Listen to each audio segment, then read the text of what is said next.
un tiempo en el que la Tierra era el centro del universo. Era plana. Después se volvió redonda y daba vueltas al Sol. Ya no era el centro del universo, sino una pequeña parte de la Vía Láctea.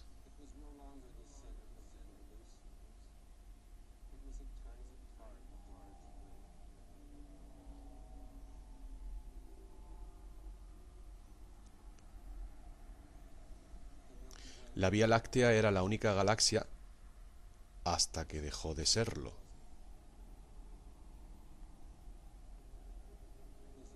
Era solo una de los miles de millones de galaxias flotando en el espacio infinito.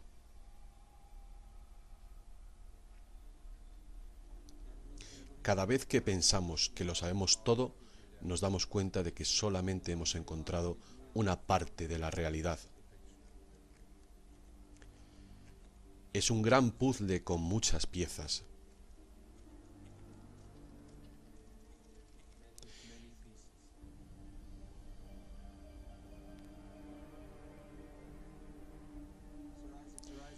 Newton fue la primera persona que se dio cuenta de la ley de la gravedad. A consecuencia de ello, todos los científicos se pusieron de acuerdo en que la gravedad por sí sola formaba las galaxias, las estrellas, los planetas y los demás cuerpos celestes. Y que la gravedad por sí sola mantiene al universo unido. Pero después descubrimos una fuerza 1.000.000.000 de millones de millones de millones y millones mayor que la gravedad.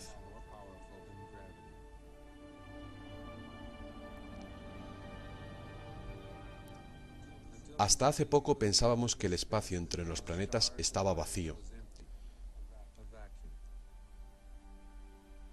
Ahora sabemos que está lleno de partículas cargadas eléctricamente.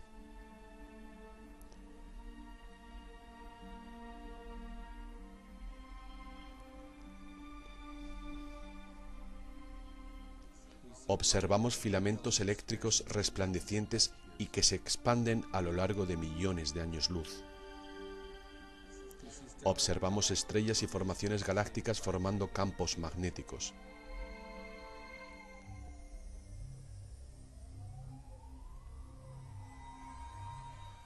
Solo las corrientes eléctricas producen campos magnéticos.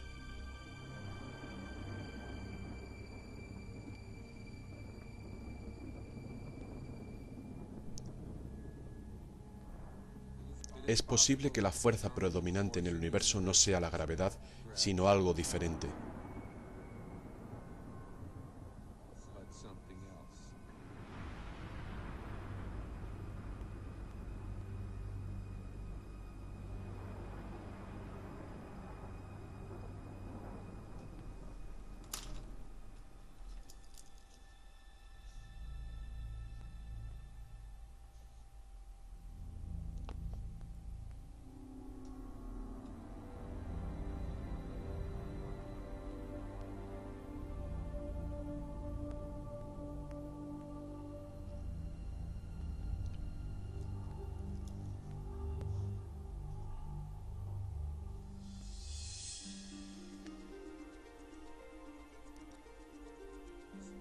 Recientes descubrimientos en el espacio han sorprendido a los astrónomos.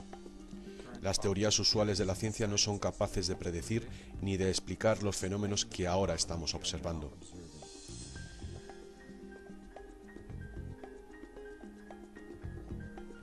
Una nueva teoría está siendo propuesta, una teoría que puede predecir tanto como explicar los datos que llegan desde el espacio profundo. Sus consecuencias son profundas y afectan a todos los principios científicos. De hecho, es una síntesis de diferentes disciplinas, una síntesis que ha llevado a aunar los descubrimientos que implican a la moderna astronomía, la física del plasma y la antigua mitología.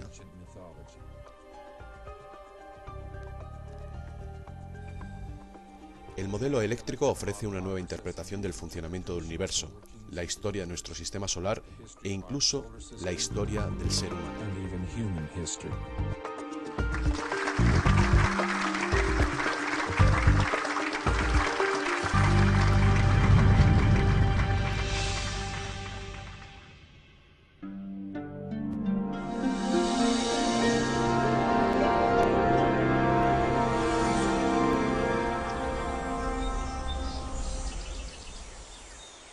El emerger de la ciencia fue un triunfo sobre la mitología, sobre la magia y la superstición.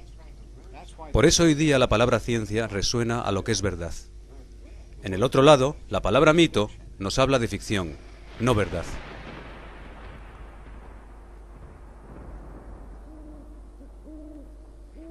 Ahora mismo da la casualidad de que la misma llave que nos permite entender los mitos es la que nos abre a la comprensión del espacio profundo y a conocer el funcionamiento del universo físico. Esa llave es la electricidad.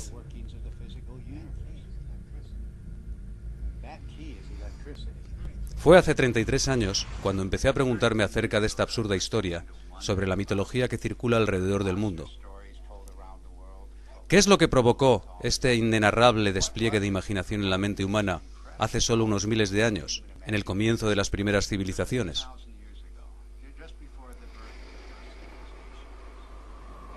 Llegué a la conclusión de que los mitos emergieron a partir de unos eventos naturales extraordinarios.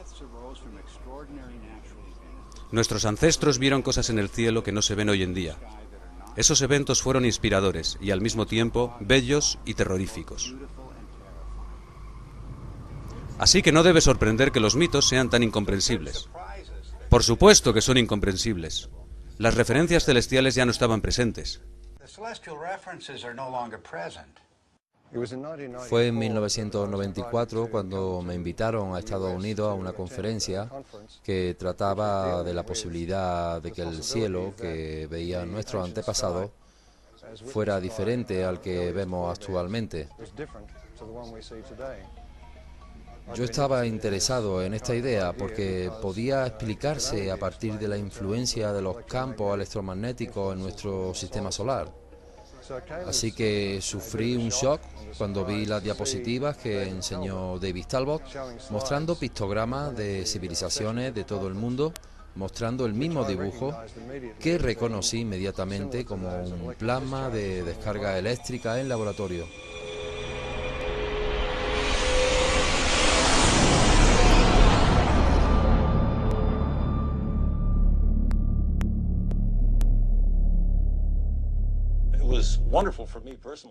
Fue maravilloso para mí personalmente escuchar a David Talbot y ver las diapositivas que mostró sobre la civilización egipcia y las demás, todas ellas de la mitología y de milenios atrás. Las quería ver una y otra vez. Estos dibujos pertenecían a civilizaciones que no tuvieron contacto unos con otras en los 4 rincones de la Tierra. Todos ellos se conectaron en mi mente como un puzzle tridimensional.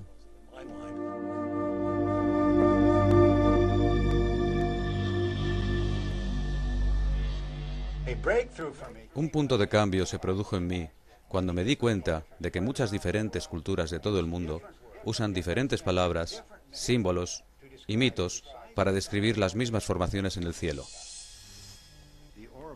El Uroboros, la serpiente celestial mordiéndose el rabo, se encuentra en cada continente, pero no tiene relación con lo que ahora observamos en el cielo.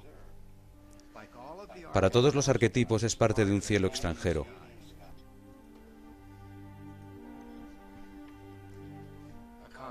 Una columna cósmica que emerge desde el centro del cielo, sostiene la rueda del cielo, y es mucho más que una rueda, porque esto es el recurrente templo cósmico.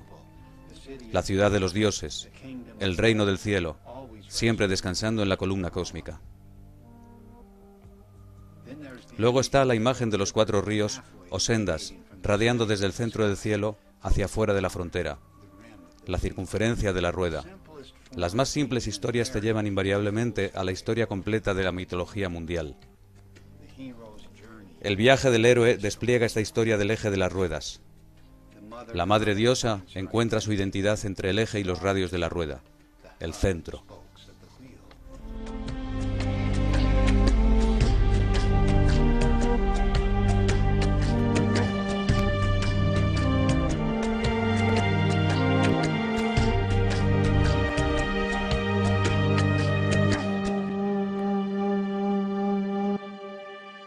From childhood on, I've always had a deep interest in mythology, and I remember that as a child I was trying to draw up genealogies of the gods as provided in Greek mythology, and I soon found out that it didn't work.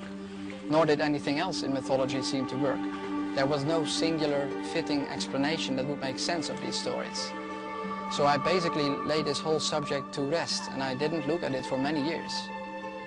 Until I came across the work by Dave Talbot and Everett Cochran mainly, whose articles were real eye-openers for me. And as soon as I began to read these articles, it became clear to me that we were really looking here at a very important key to the unlocking of myth. And the recent findings provided by plasma physics are capable of providing that key.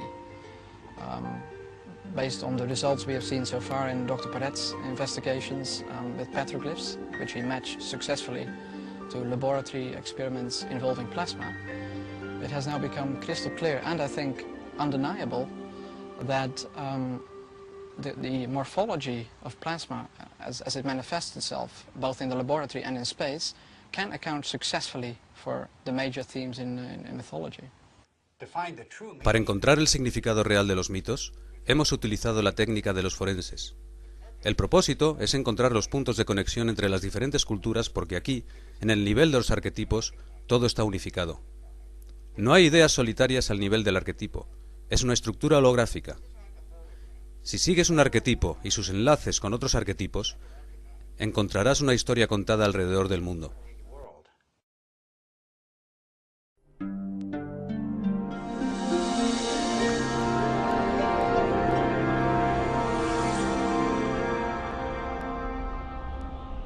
A lo largo de la historia hemos creído que los estados de la materia eran sólido, líquido y gaseoso.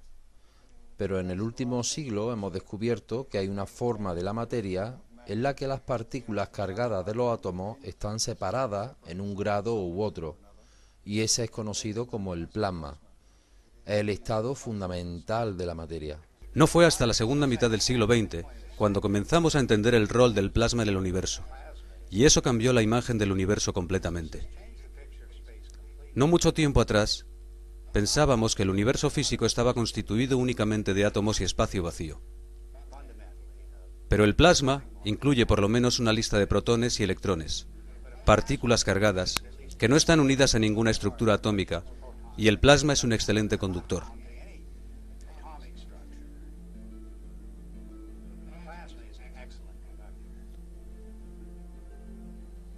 Los electrones se mueven eficientemente en la dirección del equilibrio de la carga positiva-negativa.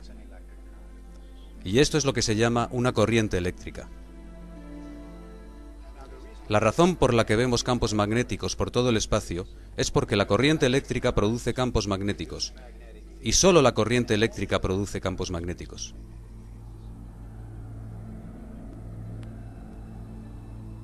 Los astrónomos que trabajan únicamente con ecuaciones acerca de la gravedad no pudieron anticipar la existencia de vastos campos magnéticos en el espacio cósmico.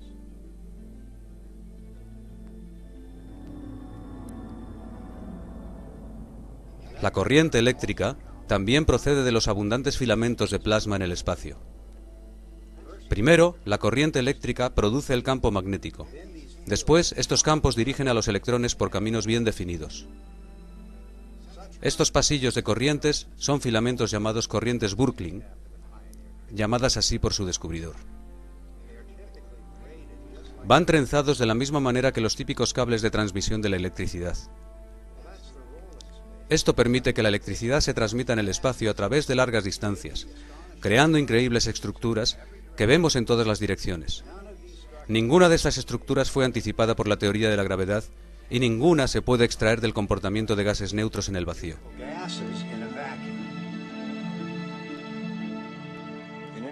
En toda teoría sobre el universo, el plasma es decisivo porque desde que comenzamos la era espacial lo hemos encontrado en el 99,9% del universo físico. Así que a nivel de la Tierra es muy difícil explicar una cosmología del universo que no tenga en cuenta el plasma. Bueno, el plasma se comporta de una manera extraña comparado con la materia normal. La materia que encontramos en los líquidos, sólidos y gases en la Tierra.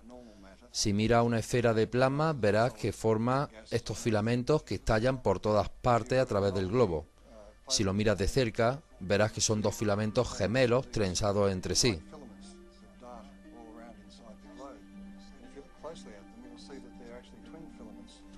En otras palabras, que funciona perfectamente para enviar electricidad a grandes distancias, al enroscar dos filamentos juntos. Y esta es la característica de cómo el plasma lleva la corriente eléctrica a través del espacio.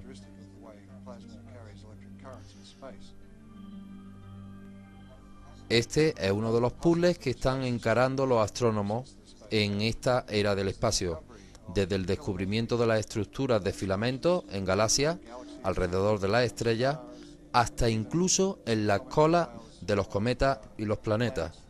Sus estructuras de filamentos nos producen sorpresa.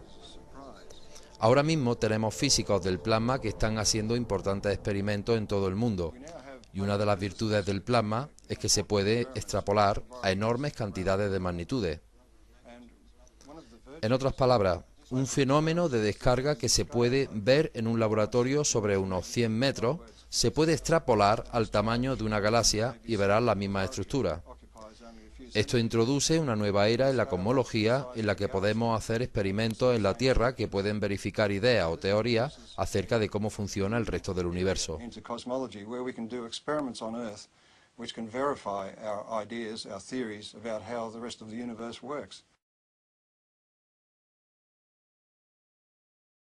Algunos de los aciertos de la cosmología eléctrica es que los patrones que vemos tanto en los laboratorios como en el cielo coinciden.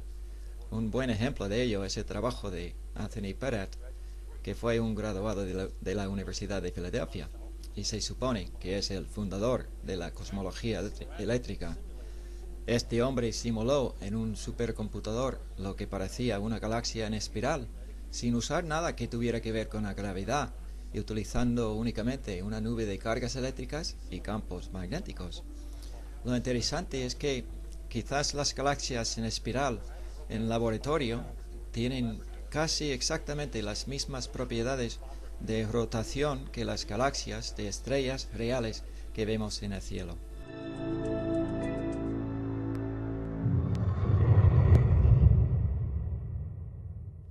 El nombre de plasma fue ideado por Urban Langmuir por sus cualidades intrínsecas de vida y luz. En otras palabras, la similaridad con el plasma sanguíneo llevó al nombre de plasma, que se da en la ciencia de la física. Esto tiene muchísimas resonancias para nosotros, debido a la naturaleza de la metamorfosis del dios, que ahora es un águila, en otras ocasiones serpiente, un dragón o un león con su cabellera.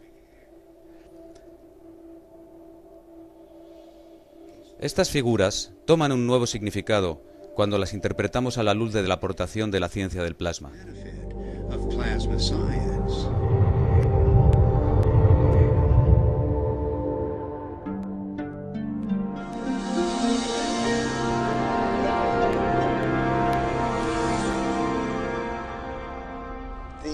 Los nuevos instrumentos que se desarrollaron en la era espacial expandieron nuestra habilidad para percibir cosas, hechos. Ahora podemos ver eventos en todo el espectro electromagnético, a diferencia de anteriormente, que solo podíamos ver una parte de la luz visible. Además, tenemos sensores en el espacio que nos han llevado lejos del antropocentrismo y el heliocentrismo que predominaban anteriormente.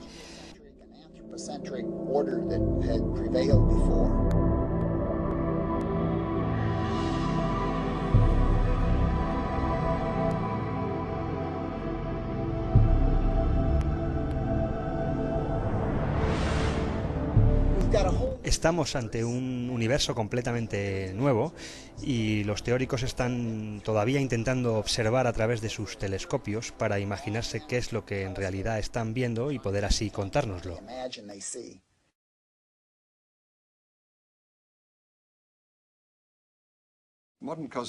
La cosmología moderna nos da una visión desconectada del universo.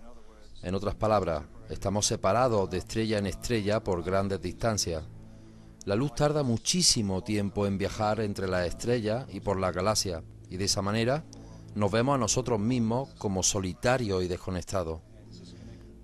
El universo eléctrico forma un punto de vista diferente. Dice que formamos parte de un ambiente de soles, un ambiente eléctrico, y que el Sol es parte de un ambiente galáctico, y que la galaxia en sí está cableada con todas las galaxias mediante grandes corrientes eléctricas, que se comunican a todo el universo.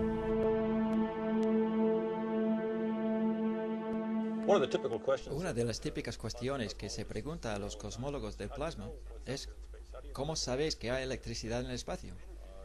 ¿Hay energía en el espacio? ¿Por qué se debe considerar algo más que la gravedad? Y la respuesta es que a través de los años, usando telescopios ópticos, en concreto, últimamente radiotelescopios, hemos conseguido una visión más profunda del espacio.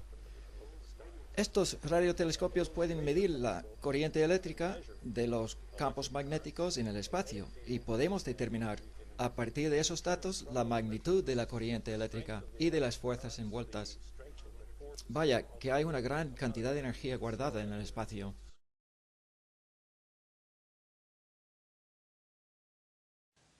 Los dos pilares de la cosmología moderna están basados en la teoría de la relatividad y la teoría cuántica. Fue el propio Einstein quien reconoció que las teorías no eran compatibles, y eso es así porque la relatividad trata con la formación de la materia y es una consecuencia de la curvatura del espacio. El universo eléctrico, por contra, lidia con la estructura eléctrica de la materia en el nivel subatómico y de ahí extrapola a las criaturas vivientes y a las galaxias, los planetas, los soles, el universo entero, y postula que la estructura eléctrica del universo genera las increíbles imágenes que vemos en el espacio.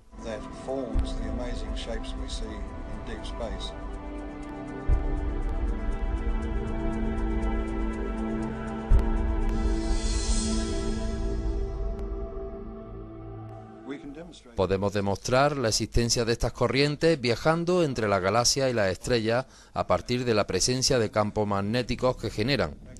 Los campos magnéticos se expanden por todas las dimensiones del espacio y llegan a nuestro sistema solar, entre estrellas, entre galaxias, dentro de galaxias. Dado que los campos magnéticos solo pueden generarse a través de una corriente eléctrica, en otras palabras, para que continúe un campo magnético en un periodo de tiempo se requiere que haya una entrada de corriente eléctrica en ese campo magnético. Y eso nos lleva a la cuestión de dónde viene esa electricidad.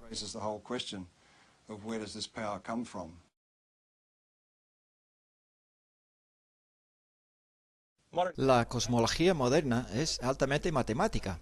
De hecho, antes bromeábamos que la única gente que entendía la cosmología eran los propios cosmólogos. Si de verdad te paras a pensar, la base de la cosmología se basa en una descerebrada relatividad mecanicista. Y cuando Einstein extendió sus ideas, ignoró por completo el aspecto eléctrico. La cosmología moderna, con todas sus ideas como omega y el universo en expansión, la teoría de la inflación, el Big Bang y todo el resto, se basa en una suposición que ignora la mitad de lo que se conoce sobre el funcionamiento del universo, que es la electricidad.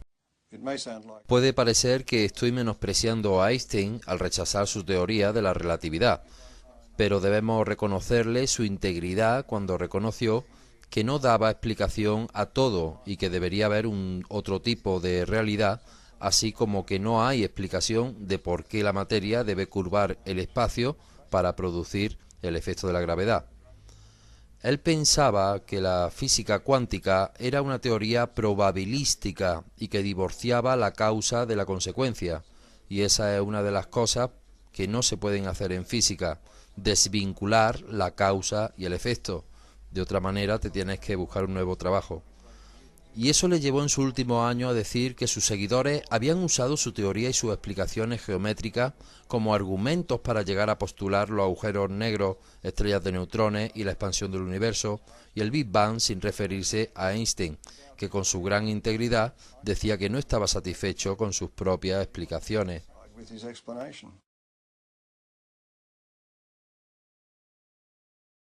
Uno de los problemas que encararon los astrónomos después del comienzo de la era del espacio fue descubrir la existencia de explosiones concentradas de energía en el espacio sideral.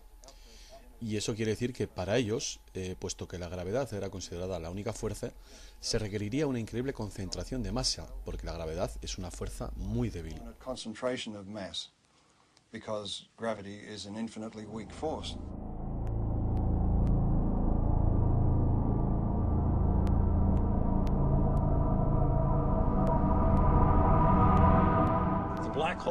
El agujero negro, tal como fue visualizado inicialmente, aspiraba todo, incluso la luz, de manera que era invisible, así que se podía postular su existencia, pero no verlo.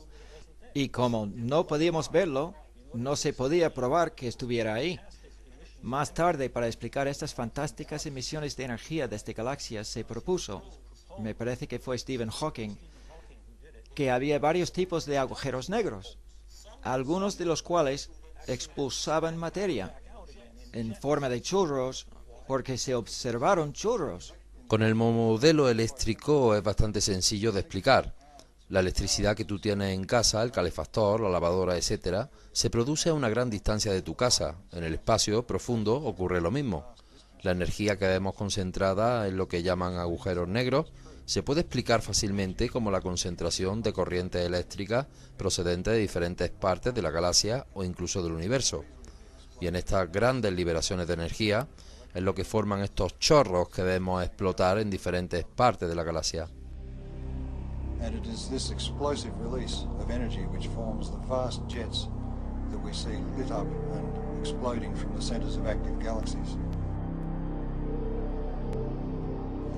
También hemos observado fuentes dobles de energía en diferentes partes de la galaxia, y esto fue predicho por Hans Wolfheim, el fundador de la ciencia moderna del plasma eléctrico, y que es hasta ahora explicado por la astronomía estándar.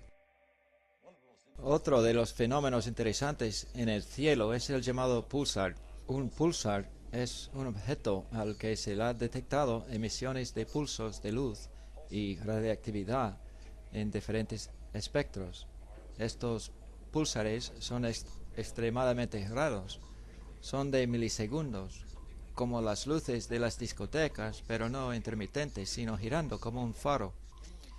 Pensando en esto, los astrónomos se acordaron de los faros, algo que está dando vueltas. Los rayos giran tan deprisa que esta cosa parece que están haciendo flashes. Una vez que la repetición de pulsares observados ha sido constatada en un rango de milisegundos, eso significa que esta estrella que está lanzando estos rayos de radiación puede estar rotando a una velocidad de 300 veces por segundo. Estamos hablando de la velocidad del cepillo de un dentista. Así que los astrónomos decidieron que las estrellas normales no pueden rotar a esa velocidad, por lo que postularon la existencia de la estrella de neutrones. Una estrella de neutrones es tan densa que está tan compacta que puede rotar a la velocidad del cepillo de un dentista. El problema está en que la química nuclear ha demostrado que no puedes empaquetar neutrones todos juntos con tanta densidad. Se separarían instantáneamente. Hay un principio de la química nuclear llamado estabilidad que lo impide. Así que otra vez los astrónomos estándar o astrofísicos están pontificando en contra de una ciencia bien desarrollada como la química nuclear. En el modelo eléctrico hay una explicación muy simple para los pulsar. Todo el mundo está familiarizado por la manera en que viaja la electricidad a través de las torretas y los cables. Estos pulsares incontrolados son los responsables de los apagones. Un fenómeno similar puede ocurrir entre dos estrellas de un mismo sistema conectadas por un plasma. Las dos estrellas binarias actúan como capacitadoras que almacenan carga y si reduce su intensidad lo puedes reproducir en un laboratorio. Es un aparato que se llama oscilador de descarga y que los ingenieros eléctricos utilizamos desde hace décadas. La idea de producir pulsar cada millonésima de segundo es algo sencillo en el campo de los ingenieros eléctricos. No requiere neutrinos ni materia extraña o aparato ficticio.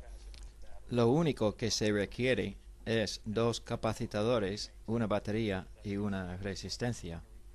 Y eso es lo que creemos que es capaz de hacer un sistema binario de las estrellas conectadas por un campo de plasma. Un ion típico en el viento solar átomos de hidrógeno de color azul moviéndose a una velocidad de 29 kilómetros por segundo, que es lento para los iones del Sol, en el campo del magnético del Sol experimenta fuerzas magnéticas potenciales que son como 10 millones de veces la fuerza de la misma, pero de signo gravitacional. Un experimento que ejemplifica muy bien la comparación entre la fuerza de la gravedad y la magnética es la simple idea de una canica de metal en una mesa de madera. La masa entera de la Tierra está tirando hacia abajo a ese bolite de metal y es lo mismo que en el espacio. Pero un niño coge un imán y ¡pluc!, lo pilla con facilidad. Esa bolita se eleva instantáneamente con un imán.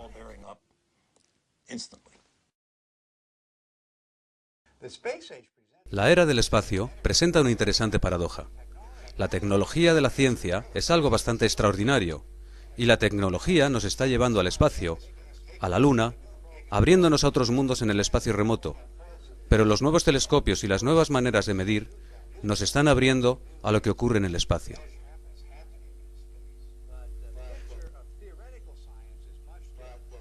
La película en la ciencia teórica es muy diferente, y hace muchas décadas las hipótesis comenzaron a verificarse, comenzando con la reina de las ciencias, que es la cosmología.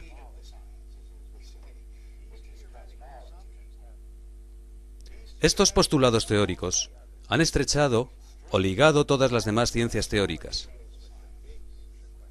La cosmología trabaja con las grandes preguntas, con las fundamentales. ¿Cómo comenzó el universo? ¿De qué está hecho? ¿Cuándo finalizará? Así que muchas de las construcciones teóricas, como el Big Bang, la teoría de la fuerza, la materia oscura, agujeros negros, formaciones de estrellas, formaciones de galaxias, todas han nacido de los supuestos primero postuladas por los cosmólogos. Al mismo tiempo, estos postulados han creado fronteras para otros científicos teóricos, bajando desde los astrónomos y astrofísicos, con la ciencia del espacio, la teoría del Sol, hasta la historia de la Tierra y del ser humano. Todas ellas se han definido a partir de las fronteras de lo posible, marcadas por la ciencia suprema, la cosmología.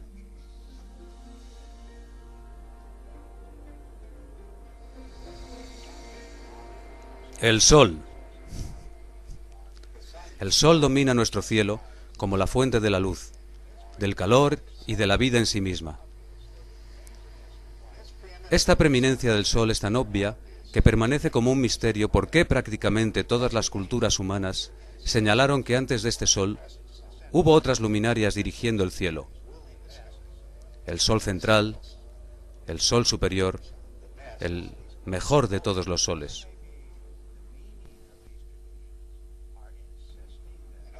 En todas estas culturas, cualquiera que sea el significado de esas tradiciones, insisten en que el Sol está cambiando. Por supuesto que nuestras ideas sobre el Sol han cambiado.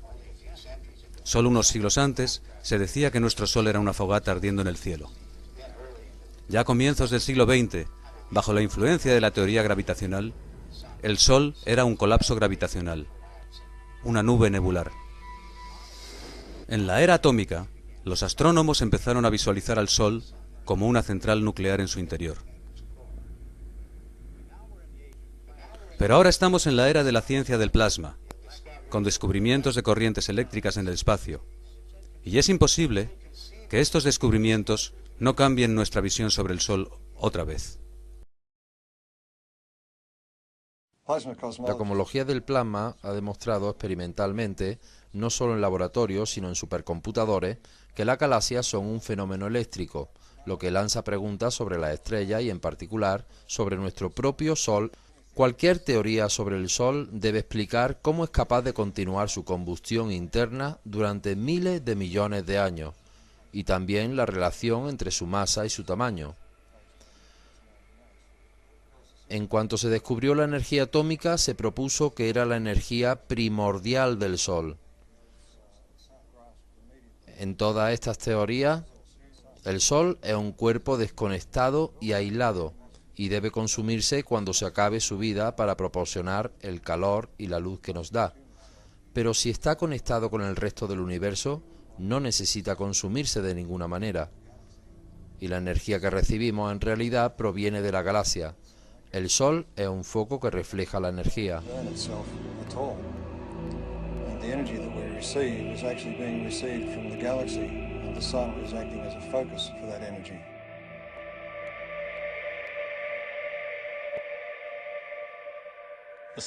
El Sol es, de hecho, una estrella bastante típica, y si queremos entender las estrellas y la cosmología, deberíamos entender el Sol.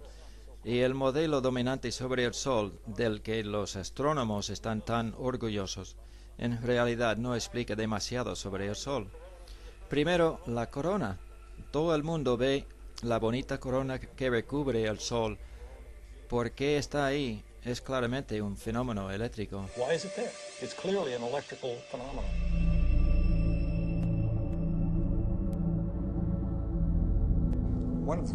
Uno de los grandes misterios sobre el Sol ha sido por qué la temperatura de la corona es superior a la de la superficie. 6.000 grados Kelvin en la superficie y 2 millones en la corona. Y como explicamos que la energía que viene del centro del Sol llegue hasta la parte más alta de la atmósfera donde produce millones de grados de temperatura, en el modelo eléctrico no tenemos ese problema, porque la energía está llegando de fuera del Sol, y el primer sitio por el que esperaríamos que se manifieste esa energía es alrededor del Sol, y ese es el lugar donde sucede la aceleración de partículas y donde la temperatura se vuelve muy alta hasta alcanzar millones de grados.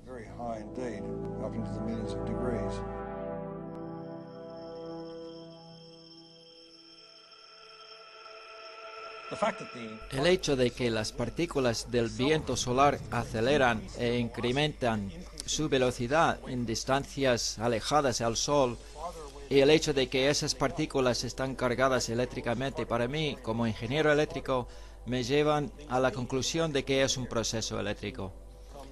En el modelo solar, pensando en el Sol como ánodo positivo de alto voltaje que obviamente emana un campo eléctrico, si ponemos una partícula cargada en un campo eléctrico, inmediatamente se acelera. Esa es la manera como se aceleran partículas en la Tierra. Es la manera como todo físico hace que se aceleren las partículas. Se las pone en un campo eléctrico.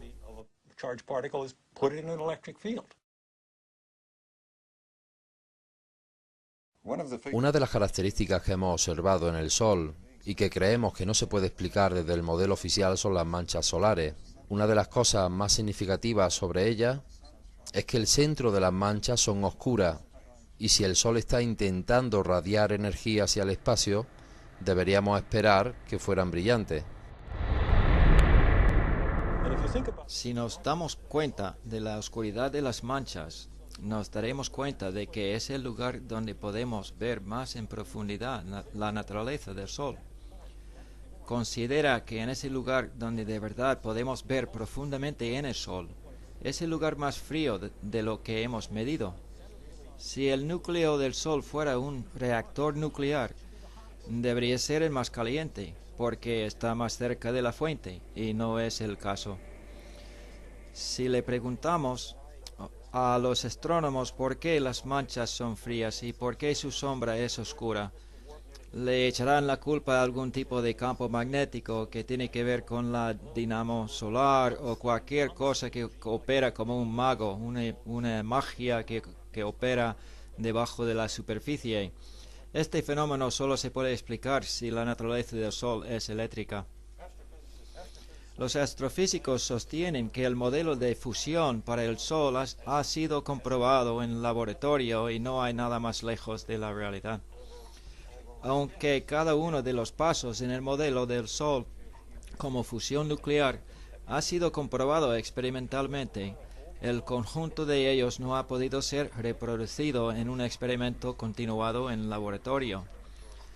Así pues, el modelo de fusión no ha sido testado en un laboratorio. La fuerza de la cosmología eléctrica es, de hecho, que todos los mecanismos que los postuladores del modelo eléctrico sí han sido verificados durante décadas en laboratorio, por lo menos desde hace un siglo. La extrapolación del plasma es bien conocida y los modelos eléctricos han sido comprobados en cada paso de la cadena.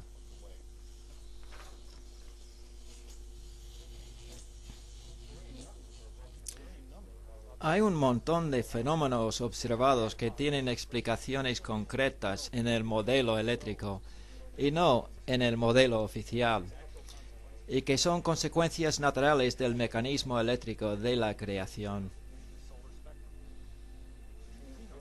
Elementos pesados, espectro solar, deficiencia de neutrinos, variabilidad de neutrinos, atmósfera solar, diferencia de rotación por latitud, diferencia de rotación por profundidad, remolinos de plasma en la región del ecuador, migración de manchas solares, migración de penumbra solar, el periodo de las manchas solares en sí mismo, la fuerza del campo magnético, el incluso campo magnético, sismología solar, densidad solar, el cambio de su tamaño.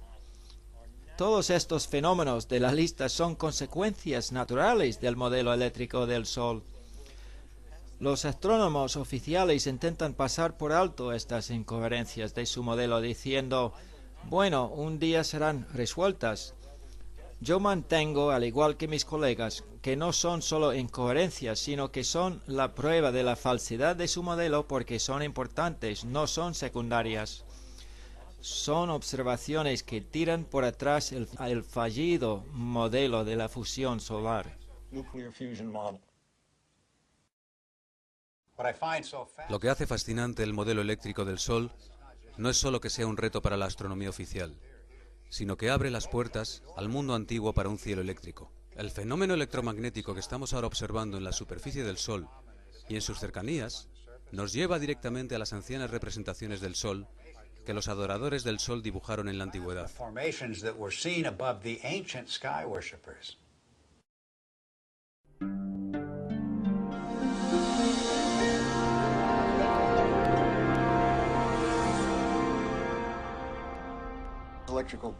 La corriente eléctrica en el espacio puede tanto ser invisible como visible. Si es muy difusa, en otras palabras, si hay poca energía por kilómetro, será invisible, pero si esta energía está muy concentrada, comenzará a resplandecer. Entonces nosotros vemos este resplandor en las estelas de los cometas, por ejemplo. Cuando esta energía está muy concentrada, vemos manchas y resplandores, fenómenos relacionados con las descargas eléctricas.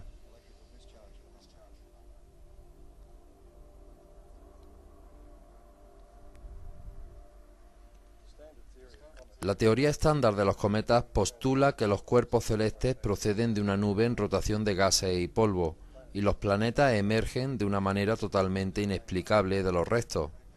Y los restos, más allá de la vista del sistema solar, se materializaron a partir de una hipotética nube de Orms, como lo llaman. No tenemos evidencias observables para esa nube. El modelo eléctrico del cosmos lo que dice es que los cometas son cuerpos diferenciados procedentes de planetas que han sufrido una gran descarga eléctrica, y alguna parte de este material ha sido lanzado al espacio, así que se puede esperar que sea de naturaleza rocosa.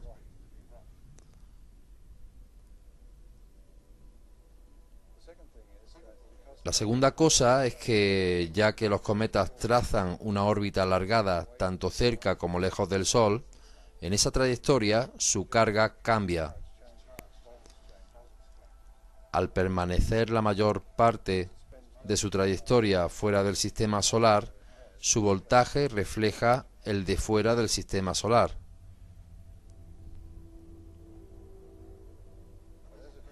Pero a medida que llega hacia el Sol, el voltaje cambia rápidamente y el cometa tiene que responder a ello, teniendo que descargarse, y así es como se producen los fenómenos que vemos del cometa, como el coma y las colas. Esto crea una gran diferencia entre los dos modelos. El modelo oficial del cometa, que se supone que está formado por polvo y hielo, formado fuera del sistema solar, y el modelo eléctrico, que dice que el cometa es un cuerpo eléctrico que comienza a perder su carga eléctrica cuando entra en el sistema solar.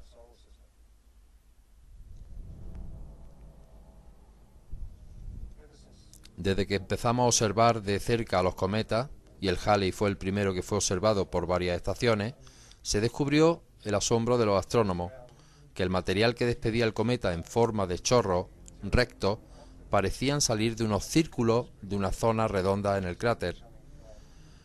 Pero las imágenes no eran suficientemente claras para saber lo que estaba ocurriendo exactamente. Eso hizo que el modelo oficial recurriera a una idea. Pareciera que hubiera una energía emergiendo desde el centro y superando una capa como de alquitrán, a la manera de un geyser que está impidiendo que el material se evapore de la superficie y reventando formando chorros en la superficie. Pero cuando aparecieron imágenes más claras y según se vieron más cometas, se encontró, para la sorpresa de los astrónomos, que no era como un helado derritiéndose, sino como una roca llena de caracteres. Esto encaja con el modelo eléctrico de la descarga eléctrica como nacimiento de ese cuerpo celeste. En otras palabras, hay pocas diferencias entre un asteroide y un cometa, salvo su órbita. En este contexto fue como observamos al cometa Temple 1, que fue elegido como objetivo para impactar. Y la idea fue que el impacto crearía un cráter que podría ser fotografiado por la nave que pasaría cerca y que podría determinar si el material era hielo, polvo o roca basado en el tamaño del cráter creado por el impacto. Para mí, si el cometa era un cuerpo cargado eléctricamente, habría otros muchos efectos que serían inesperados. Principalmente, como un metal copa, un objetivo que se aproxima al cometa, habría una descarga eléctrica de ese metal copa. En otras palabras, habría un flash inicial y después el impacto en sí mismo. El impacto que yo esperaba sería más energético de lo esperado, porque concentraría la descarga eléctrica en el punto de impacto y también cambiaría la naturaleza de los jets de los alrededores. Entonces yo tenía mucho interés en conocer los resultados del impacto en televisión. Lo que ocurrió es que antes del impacto, los astrónomos en la habitación del control de la NASA estaban preocupados de no ver nada del momento señalado, nada más que un poco de polvo. Cuando sucedió el impacto, me sorprendieron dos cosas. Uno fue que hubo un gran flash, seguido por el impacto, que fue tan energético que algunos de los sensores de la nave no pudieron funcionar y fueron incapaces de realizar su primer deseo, que era fotografiar el cráter.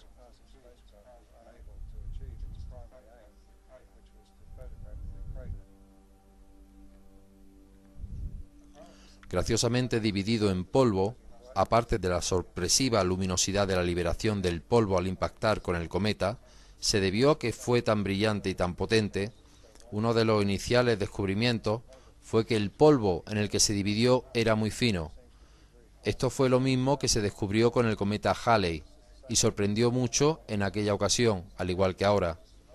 El punto es que una descarga eléctrica en la superficie liberaría material en polvo muy fino, parecido a la técnica que se usa en la pintura de spray para hacer el espejo de los observatorios astronómicos.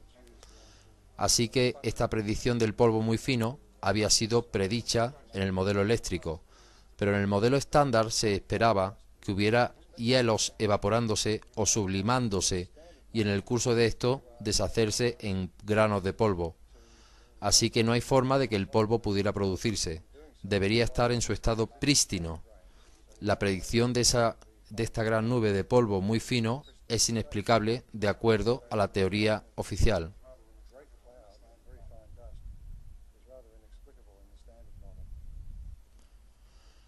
El modelo electromagnético de los cometas fue lanzado a la humanidad por las teorías de Emanuel Velikovsky, que fue quien hizo alusión a las fuerzas electromagnéticas como motores del cosmos.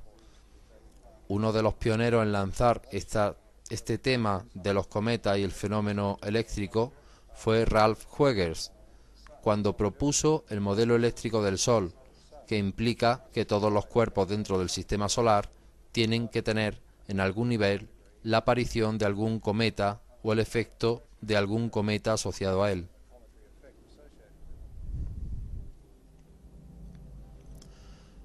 Ralph Hughes, en su modelo del Sol, muestra que los cuerpos moviéndose hacia o fuera del Sol pueden recibir fuerzas eléctricas que pueden inducir la aparición de cometas visibles. Asimismo, trabajando con Huygens, estaba el doctor Eric Milton, que hizo unas cuantas predicciones sobre el impacto de cometas sobre Júpiter, y su visión de la naturaleza eléctrica de estos impactos ha sido también reivindicada.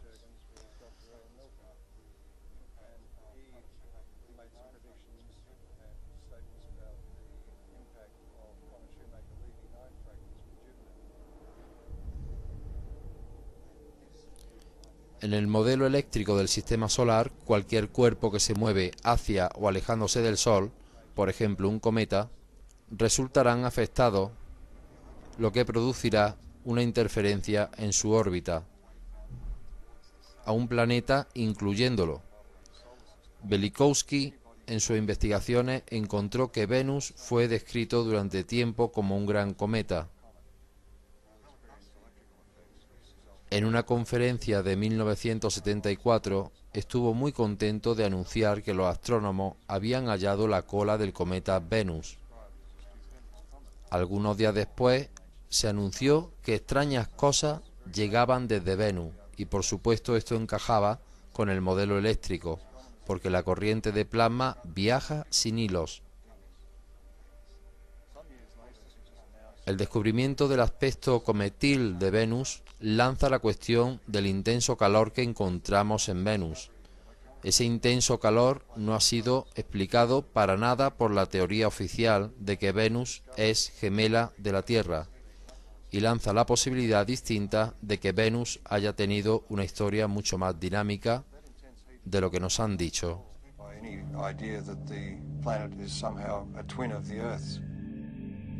It raises the distinct possibility that Venus has had a far more dynamic history than we've been taught.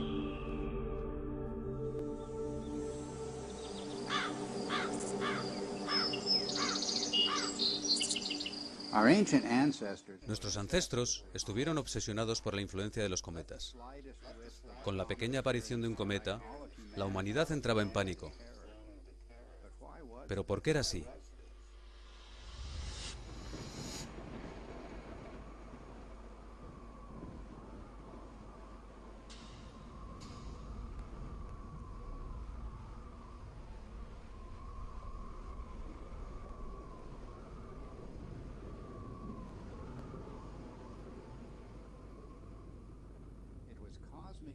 Fueron las catástrofes cósmicas las que inspiraron las palabras antiguas sobre los cometas.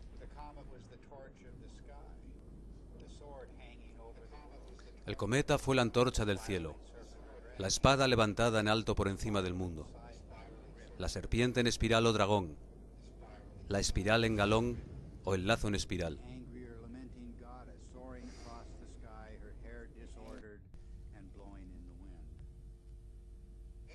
Cualquiera que explore los orígenes de los antiguos cometas llegará a los trabajos de Manuel Velikovsky, el controvertido investigador que propuso que había una razón para los cometas alrededor del mundo.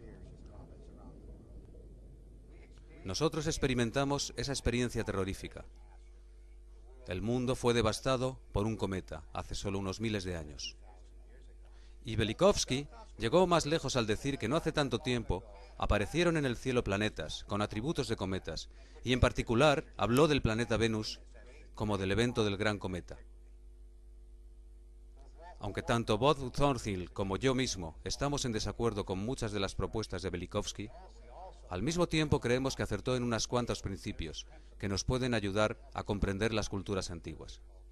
En particular, Velikovsky estaba en lo cierto al nombrar al planeta Venus como el gran cometa. Y el lenguaje del cometa Venus va mucho más allá de lo que Velikovsky publicó.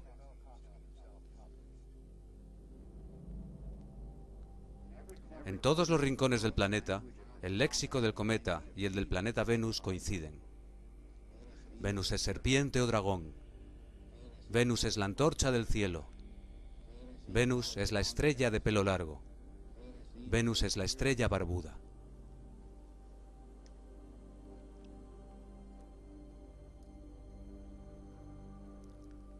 La diosa sumeria Inanna fue identificada con Venus. Ella era la dama de la vida. Por su terrible aspecto, se volvió una llama dragonada en el cielo.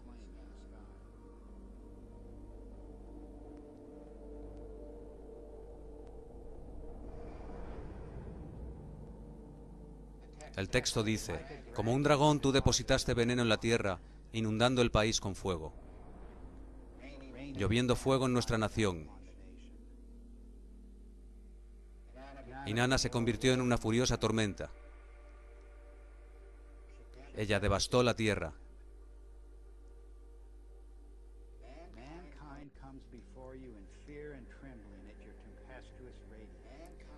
La humanidad tiembla asustada ante tu tempestuosa radiación.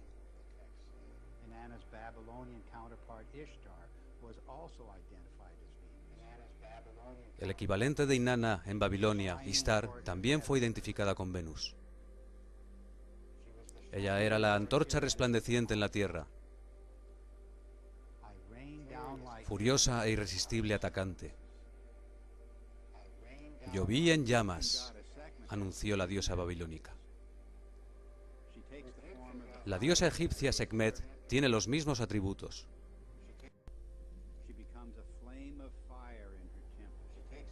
Toma la forma de serpiente de fuego.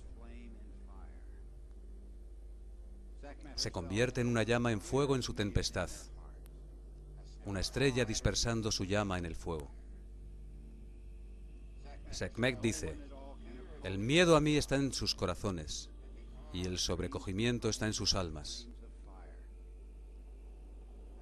Nadie puede aproximársela, dicen los textos en el ataúd. Las corrientes detrás de ella son llamas de fuego. El aspecto más sorprendente es que la diosa aparece por todas partes exhibiendo su terrorífico aspecto de cometa. Se convierte en la hindú Kali y Durga, la griega Afrodita, Atenea, Medusa e innumerables otras.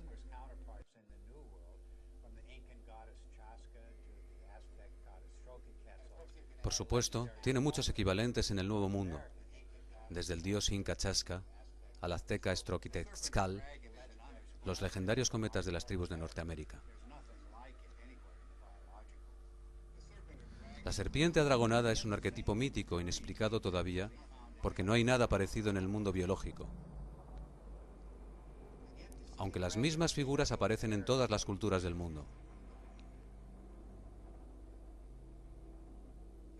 El pelo deshecho del dragón y su barba descuidada. No es su aspecto físico. Representa gemelos entrelazados o trenzados, al igual que sucede con el plasma.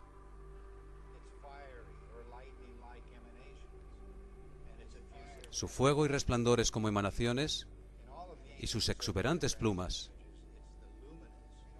En todas las imágenes de serpientes y dragones de la antigüedad, es la luminosidad filamentosa, dragón, espiral, metamorfoseada y destructivo aspecto emergente. El mismo trazo que las descargas de plasma de alta energía. Los atributos de estos míticos monstruos permanecen inexplicables hasta que vemos la melena o plumas del arco eléctrico en un laboratorio. Vemos exactamente la misma imagen en el rastro que deja la cola de los cometas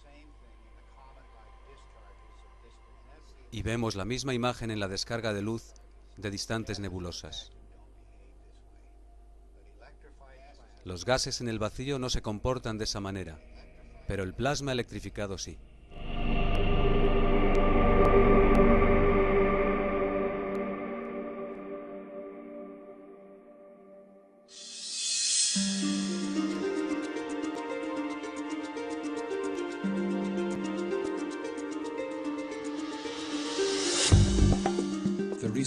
Los recientes descubrimientos sobre los cometas han sorprendido a los astrónomos.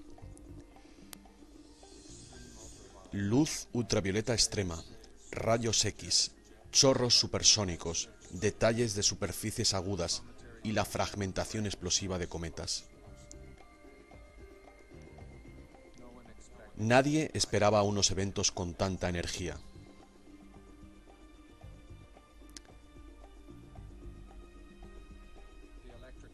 El modelo eléctrico propone que el cometa es un objeto cargado eléctricamente que se mueve a través de campos eléctricos.